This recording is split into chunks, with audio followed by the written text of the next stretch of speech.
Okay, we're live. Hi, this is William Ramsey. Welcome to William Ramsey Investigates. On today's show, I have a very special guest, a returning guest. His name is Anthony DeStefano. And we spoke about 4 months ago about a book he had published in 2021. The title of that book is The Deadly Dawn, Vito Genovese, Mafia Boss. And I asked him back to come and talk about this story that I'm very interested in. I'm familiar with Goodfellas, but I was really interested in looking into some of the more detailed elements of the story, which he covers in this book titled The Big Heist, the real story of the Lufthansa Heist, the Mafia and Murder, originally published 2017. There's an audio book for that.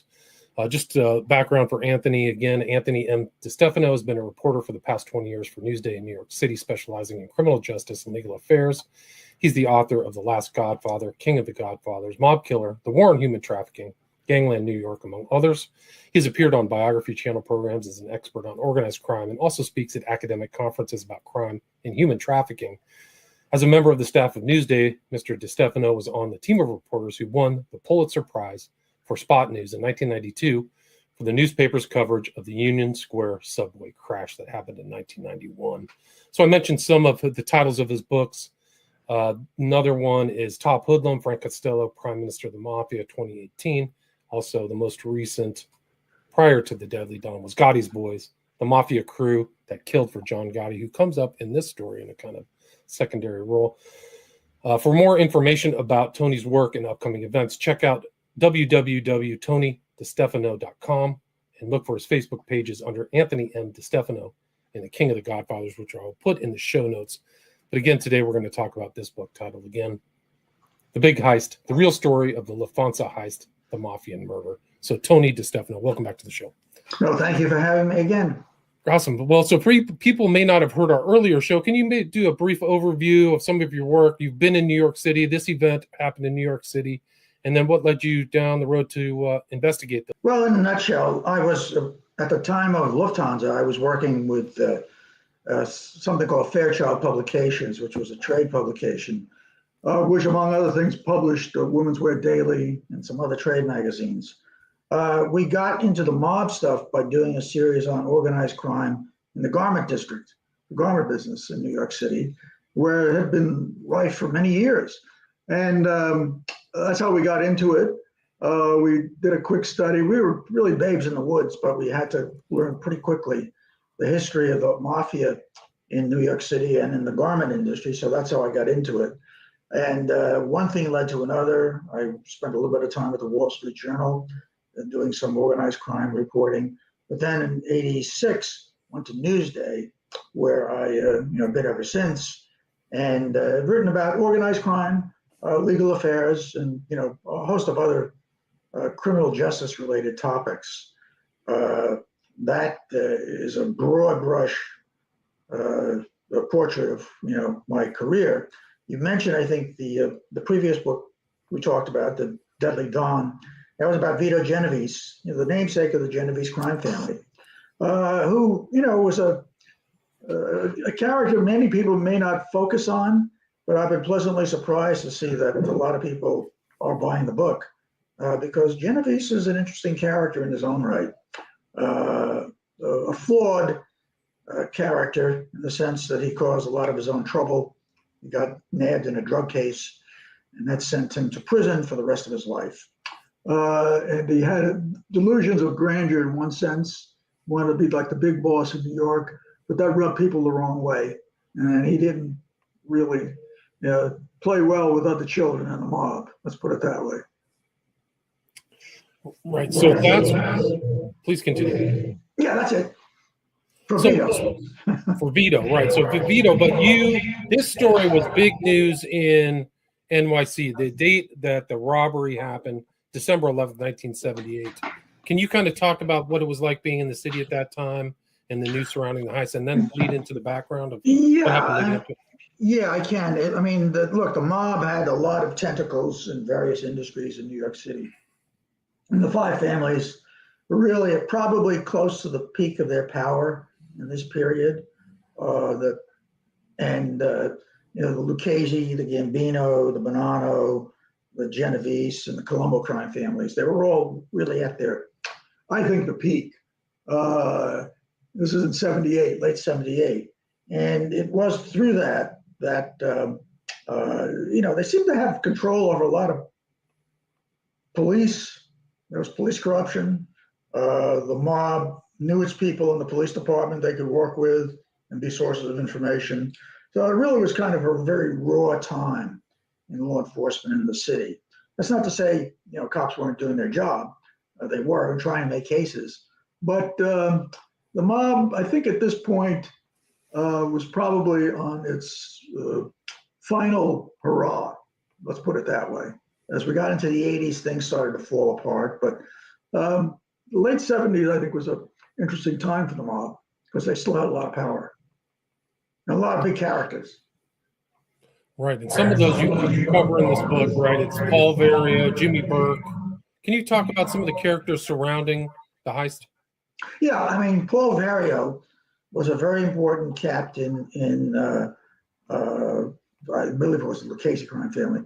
And he was a real powerful captain. And he had control over a lot of rackets, particularly at the airport. The other, under him, but not a member of the Mafia, was Jimmy Burke, who was the mythical character seen in the movie Goodfellas, played by Robert De Niro, known as Jimmy Conway. They changed the names for obviously legal reasons. Under Burke or Conway, however you want to call it, there are a lot of other subsidiary characters who played the rackets and were the tough guys. Tommy DeSimone, Joe Pesci character in the movie Goodfellas. Henry Hill came in, you had a hierarchy from Vario on down. And Vario, of course, was a very important mafia figure in one of the 5 families in New York City. So he had a lot of clout. And he was a guy who had a lot of loyalty. Right. So there's this group, and something happens where they get the information about this transfer of unmarked bills into JFK, right? At the Lufthansa. That's correct. There was a guy working at the airport who tipped off a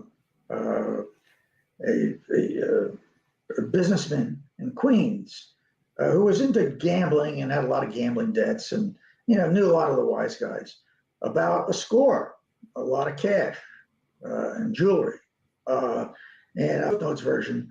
And so the businessman went to Burke and told him about this. And Burke began to put together a little syndicate of people to pull off the heist because they had inside information from the airport person about security, alarms, the safe room that the money and jewels were going to be kept in, and other things that would help make this heist work. So Burke put together the combination of people. Henry Hill really wasn't involved, even though the movie Goodfellas suggests that he may have been. He really wasn't involved in the planning of the heist and the execution of the heist. He was, some people didn't like him, they didn't trust him, so he was kept sort of on the side, but he knew what was going on. And then they pulled it off. I mean, Burke pulled together this team with DeSimone and some of the other people, as well as Frank Burke, his son, and they, and apparently Vinny Asaro, a Bonanno crime family member, and they pulled it off. And could they ever do that today? Probably not, because I think the security, one, would have been much better at the airport. We would have video cameras, license plate readers, better alarm systems, and better reaction by law enforcement. But they pulled it off. They got away with like over $5 million in cash and about $800 to $1 million in jewelry. But it was kind of a complex system because they had to there were a lot of people working there that they had to apprehend and take hostage, right? Can you kind of talk about the mechanics of getting to the they got to the night of the heist. They got in and they got one of the guys who was, one of the workers at the Lufthansa terminal, and they basically strong-armed him and threw him in the back of the truck. So he couldn't tip off anybody that something was going on, that there was thieves outside. They got in because there was really no warning. And they got into the Lufthansa facility and really basically just overpowered everybody. They were armed. They were masked for the most part, although some of them took their masks off. And that, became interesting later on because cops were able to get some sketches of some of these heist guys, and mainly DeStefano. And they overpowered everybody, had at least one person get them to the safe room and disarm the alarm. And they got into the safe room, got the cash, opened up the plastic packages, which had about $168,000, I think, in cash within each one. And they knew they were golden. And they got the jewelry. They packed everything up. They wrapped everybody up, all the workers. They tied them up, took their licenses so that the workers knew that the gangsters knew who they were, and left. Eventually, one of the workers was able to muscle his way free of his shackles and call the Port Authority security. And after that, but then it was too late because these guys were gone. And they went out exited the airport and got to secondary location and started divvying up the proceeds. And that's how it happened. Right. So my understanding was they didn't expect to have 6 million. Like they didn't expect to have that big of a haul. Is that right? Yeah, that's what I've heard. They didn't expect to have that much money. I think they thought maybe 3 million. But after they started opening these blister packs of cash, they suddenly realized, this is golden, folks. We got a lot here. And it was a lot of money. For them, it was a lot of money. Even now, it's a lot of money. Right. I think it's like twice that amount of money taking it for tax. I mean, inflation or whatever. Oh, sure. Yeah. And how did that kind of news go through the media in New York City when that happened? Oh, it was big news. Big news. The next morning, early morning radio shows. The papers had big block type headlines on the front page about the heist, and it really was a story that just went through the city. It was so brazen, favored the gangsters in this case because they were able to pull it off. So there was more power to them, so to speak. But it really was a crime that I would say shocked. I suppose shocked, but rocketed through the city, and it did for many years. I think it's still one of the great mob crimes. And so what happened next after the news hit? It caused the turbulence within the group of gangsters started almost immediately, right? Yeah, I mean, what happened was, of course, some of these gangsters took their masks off during the heist, and some of the hostages, as the airport workers, were able to provide police with descriptions so that the police artists could do sketches. So you knew basically, who you were looking for. And actually through the mob intelligence networks and through the FBI informants, they had a pretty good sense right away that it was Jimmy Burke's crew that was involved. Not enough to make a case, but that was enough to point them in the right direction.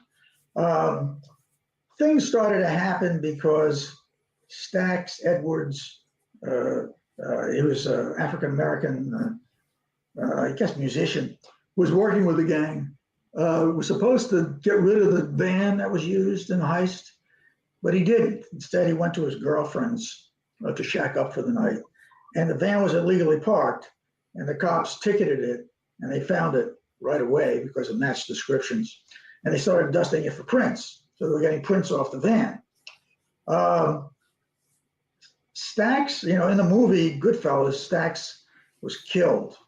He was executed because of his screw up. But in reality, I think what happened was that he shot his mouth off some days after that at a Christmas party. And he said something about, I want some of this money that you Italian guys got from the airport. And Paul Varia was within earshot. And the story is that he said, oh, he's got to go. And Stax was summarily killed. And actually, it was the gangsters paid for Stax's funeral. they felt a little bad about it. But some of the way, can you talk about how the money was intended to be divided up and included and sent out to the crime family and stuff like that? Yeah, I mean, look, the participants were each supposed to get a cut. How much varied between individuals. The jewelry was used as like a tribute payment for some gangsters. The story is John Gotti got some. Joe Messino of the Bonanno family got some, and some may have gone to the Colombo crime family as well. But the money was supposedly divided up, and Burke, of course, didn't do an equitable split. Some guys didn't get all their money that was due them. Some got none, and that created some resentment and rancor. And the story was that Burke kept a lion's share of the money. Others, like Vinny Asaro, got some, but Burke was supposedly the one who had most of the money. Did they ever find the money? Not to anybody's knowledge. The jewelry, that's gone, that's dissipated. That's, you'll never find that. So the money, again, has never been confiscated or recovered. It was a lot of money. Right. And so Burke kept the money, was really paranoid about his crew, and people were talking and things. Yeah, it became a curse, right, for the participants. Yeah, people who knew. That's true. As you saw in Goodfellas, and some instances is true. Some of these participants were spending some of their money. Others, Burke got very paranoid about, because he basically realized there were a lot of people involved and a lot more people who were potential informants or cooperating witnesses if they ever got caught. So people started to die, and they were found all over the city for many, many months. Homicide victims. And broadly speaking, what you saw in Goodfellas was true, but there was some, film license in some of the. I mean, people got jammed up or died, and Vinny Asaro didn't die. He got some money, according to the testimony in the case, his trial, and did something with it. But it was a curse to him because he really never had. It was quoted as saying, we never really got from Jimmy Burke what we were supposed to get. And that showed that, Burke was really squandering and profiting much more than anybody else. And so this is the guy who puts together the squad, and eventually, I think almost all of that squad ended up getting murdered, right? Except for you can go through it. They started dying fairly soon afterwards. DeStefano got killed, but perhaps not for reasons of his involvement in the heist, but it may have been something to do with his problem killing a member of the Gambino crime family without permission some years earlier. So he had some issues. So he may have died because of other things he did. But everybody else who was dying, they pretty much, I would say about 4 or 5 murders that I can put my finger on. Right. So Kafora and his wife, Joe Manry, Paolo Castri, Robert McMahon, eventually they got rubbed out. So it's really kind of like being involved in that case. Yeah, it's like King Tut's curse. Yeah, it was a curse. And so, you bring out that you talk about this guy, Vincent Asaro. The FBI really wants them, but they don't have enough evidence. They never had any evidence to take anybody to trial until 2014, right? Yeah, what happened was they did a case about Asaro. There was only one trial previously involving Lufthansa, which the low-level airport guy, who was the tipster, so to speak, was convicted. But none of the other big guys. Warner. And Burke wasn't charged with it. Asaro at that time wasn't charged with it. None of the other people were charged. So they're trying to make cases. They couldn't get enough together to make a case. It was difficult. the electronic surveillance at the time was not like you have today. It was, technically not as good. The surveillance methods were not as sharp. So it was difficult. But by 2014 or so, the FBI got Gaspar Valente, Vinnie Serra's cousin, as an informant. And Valente was, down on his luck, had no money, needed a grub stake. So he decided to become a cooperating witness. And his big get for the FBI was his cousin, Vinnie Serra, who the FBI believes, the police believe, I think the trial evidence showed, appeared to have been involved in the heist. But he was acquitted. He was acquitted. They went to trial in 2015, and they resurrected the old Lufthansa case, and everybody said, oh my God, after all these years, we're going to have a trial. Most people thought they had a pretty good case, because they had tapes that sort of suggested that Serra knew and participated. They had the Valente's testimony. They had some collateral testimony, but the case didn't gel. I think part of the reason was because Serra now was the eldest statesman. He was about close to 80 years old. And he was in the courtroom just by himself. There was nobody else charged in his indictment. Nobody else went to trial. And nobody else was accused of Lufthansa. So the jury, I think, looked at him and said, this is this one guy, and we're going to hang everything on him. And I think that played into it. I think the fact that maybe they didn't like the fact that his cousin was informing on him in such a mercenary way, I think may have grated against the jury. And I think the defense did a good job of creating reasonable doubt in the testimony. And I also think, and hadn't been brought out much before, but it's in the book, the case was very complicated. They had unreal in there trying to show that Serra was a big gangster. At one time he was, but he really was down on his luck. And a lot of that stuff just really didn't make any sense in putting this case together for trial. So in the end, what happened? Well, Serra got acquitted. And he walked out of the court. I remember that day because everybody was expecting a guilty finding.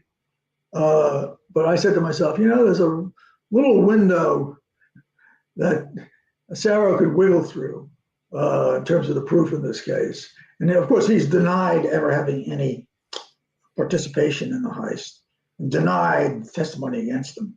And he got acquitted. And he walked out of the courtroom the happiest man in the world. He'd been in jail for about 2 years. Oh, wow. So, what kind of evidence did they bring up in that 2014 case? New evidence? Well, they had Gaspar Valente's tapes of Serra, in which Serra suggested that he knew about the heist and complained about not getting his cut. And that's and the tapes and Valente's realization or recollections of what was going on at the time. Those were the main bits of evidence. But like I said, it wasn't enough. And what happened to Jimmy Burke over that time? Like, he ended up going to jail, but not for the Lufthansa, right? Yeah, Jimmy Burke went to jail on a couple of other things. One was a homicide case they killed a drug dealer, and another was in the Boston College basketball fixing case. Now, he didn't get as much time as a homicide, which sent him to state prison for life, but he never got convicted of any involvement in Lufthansa, Jimmy Burke. And he died in prison. I think it was 1996, if I'm correct. How many people did they tie to him who got killed? I mean, he was basically a serial killer, right? Of sorts. I would say a good half dozen. Yeah. It's incredible. And what happened kind of as far as like Samantha's asking, did Jimmy keep all the money for himself? No, he didn't keep all the money. He kept a large portion of it. Testimony at Assaro's trial showed that Assaro got some. Some of the other people got some. I think Valente kept some in his house. He didn't get a hell of a lot. And the jewelry, of course, went to as tribute to various other crime families, bosses and captains, Gotti and Messino, and I think some of the Colombo crime family too. So it was almost kind of like worth all the crime families' while to make sure a lot of the actual burglars or gangsters got whacked, right? Because then nothing would lead back to them.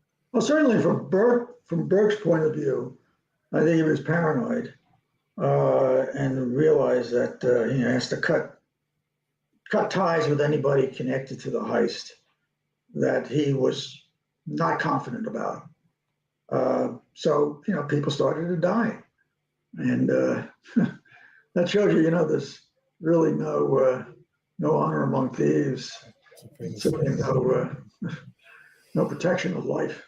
And then Paul Katz, what was his involvement? There was like a more recent within the last 10 years, they were looking for his body too, right? Oh, Paul Katz's body.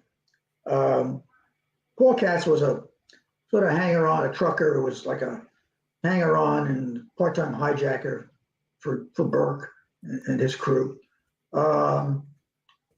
The Katz, Burke got very skittish about Katz and believed that Katz was going to, and may in fact already been, an informant for the police.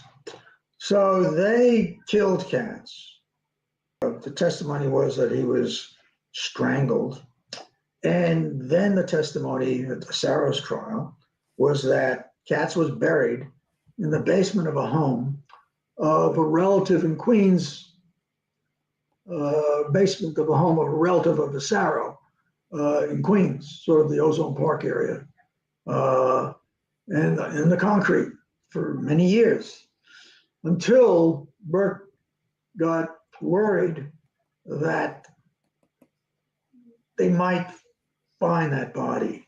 So he had a couple of his people, including Vinny Assaro's son, dig it up and take the remains upstate or in some other place for disposal. The thing was, they didn't clean out the burial pit totally. And the FBI, when it learned from Valente about the burial, dug it up and they found bones. And a forensic anthropologist from the New York City Medical Examiner not only identified them as human, but through DNA analysis, they identified him as being that of Paul Katz. So that ratified or corroborated some of Valente's testimony, which made him appear, as a valuable witness. So they found Paul Katz's remains, some of them anyway, and they gave it back to his family. And the family, I think, took care of it, did a burial. And then kind of the story that's in Godfather is Henry Hill at some point flipped, right, and went into the witness protection program, testified against Burke and Paul Vario, right? What happened was Henry Hill got jammed up on a Long Island drug case, and it was public at that point. And that was against the long time stricture of the mob that you don't get involved in drugs. Now that was a fiction, because I think everybody knows that the mob for many decades was involved in drugs, narcotics, off the books, sort of unofficially. But in any case, Henry Hill got arrested on a drug case. And that soured his relationship with not only Paul Vario, but also with Jimmy Burke, who realized that, hey, Henry Hill is got a serious case against him. Is he going to flip? And Burke. Well, this is Henry Hill's supposition that Burke was going to have him killed. Somebody was going to have him killed. So he decided to become a state's witness for the FBI. It gave him some stuff on Lufthansa. Like I said, he really didn't have that much inside information about Lufthansa and how it went down and the planning.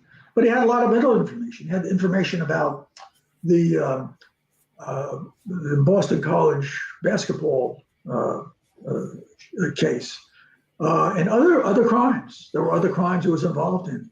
So he was able to become an effective witness in some ways, ineffective in some cases. But still. Is it true that Hill and Burke could not be made members because they weren't 100% Italian? That's true, yeah. The stricture, or the rule in the Mafia is that you have to have, I think your mother has to be Italian It's matrimonial. to become a member. So they were Irish. And if I have this right, they were ethnically excluded. They could be associates and very good ones, but they couldn't be in the mob. Right. And the story that I found that was interesting. So the story about Spider that's in Goodfellas is a true story involving Tommy DeSimone, right? Yeah, he did shoot and kill somebody in the basement of the club. And the story was that they buried this guy in the club, in the basement, on the floor. Well, years later, the FBI, acting on tips, went in and dug up the floor. And the only bones they found were those of a cow, because that area of Brooklyn and sort of bordering Queens was at one point farmland. So you dig down deep enough, you don't know what you're going to find. They didn't find any human remains. It's just so many murders were surrounding these guys. It really is incredible. I know. Well, this is the period of the mob where murders were happening a lot. The murders happened in the mob, for decades, up until probably about the late 1990s. They started to taper off at that point. But 70s, 80s, 60s, a lot of people were getting killed. It's just incredible. Sometimes for very trivial reasons, Right. I mean, it just seems like some of these guys, they just all ended a terrible demise. Like even Burke ended up in jail, but every other one of them got killed for one reason or another. Murdered after robbing a drug dealer, dismemberment, like really horrible stuff. Yeah, dismemberment was something that went Teresa on. Ferraro. Yeah, Teresa Ferraro, I believe a girlfriend of DeSimone at one point. There was suspicion that she was becoming a cooperating witness. So she left her beauty salon or whatever, and I think it was in Queens or Brooklyn, and was never seen again. Parts washed up off the Jersey coast. Pretty lady, played with the mob, and that's what happens. These women, not all of them, but some of them get tied in with these guys, and it's an interesting, exciting life, a lot of money, a lot of glamour, a lot of respect on the street. But in the end, you could be in the wrong place at the wrong time, and you're dead. It's a great She's point. not the only woman who died. Right. In this case, or this situation, it was Teresa Ferrara, Joanna Lombardo, and Joanna Cofora, all with their husbands and or boyfriends, and then they ended up in the worst. That's right. Yeah. Circumstances. Yeah. So I mean, that's a lesson, right? Yeah, it's dangerous. I know we were talking in the pre-show. This reminds me of I was watching a documentary about the bank break-in at the Federal Bank in Brazil, and these guys got 161 million reals, like a huge amount of money, but it just ended up as a curse. And when one of the head leaders got arrested by the cops, he's like, "Thank God this is over. Put me in jail. I do not want to be out here. Everybody knows I have this money. My family members are getting abducted. My friends are getting killed." It created so much jealousy and greed and lust and all that stuff. And they're just like this case. There are tons of dead bodies, tons of missing people in this Brazil case. And what were the consequences? Sorry, go ahead. Go ahead. Yeah, I mean, that's part of the story. and all this mob stuff. These guys, they do these big crimes. They don't involve just one person. They involve a whole bunch of conspirators and Confederates. And at some point, everybody's going to look at everybody else and say, "Oh, is he going to flip, or should I take care of him?" Joe Messina was famous for that. A lot of people died, were connected to him. So yeah, I mean, it's supposed to be a life of loyalty, but it really, in the end, isn't. Right. It's like the whole the surface. It's honor, respect, but everybody in the real world, man, early ends. Some of these bodies are never found. It's really incredible. That's true. Yeah. Tony, is there anything you'd like to add or anything I missed before we wrap this up? Well, I mean, the Lufthansa case, the Lufthansa heist, is one that's firmly embedded in our, popular culture. You have the movie Goodfellas, Nick Pileggi's book Wise Guys, is framed around it in part. And it really is, I think, emblematic of a time when the mob was in its final heyday. They pulled it off. They pulled it off because I think law enforcement, to some extent, wasn't able to cope with this kind of thing. It was a brazen plan, and they had it together enough that they were able to pull it off. I don't think they could do this today. I'm not saying there couldn't be a ripoff through other methods at the airport or any other place.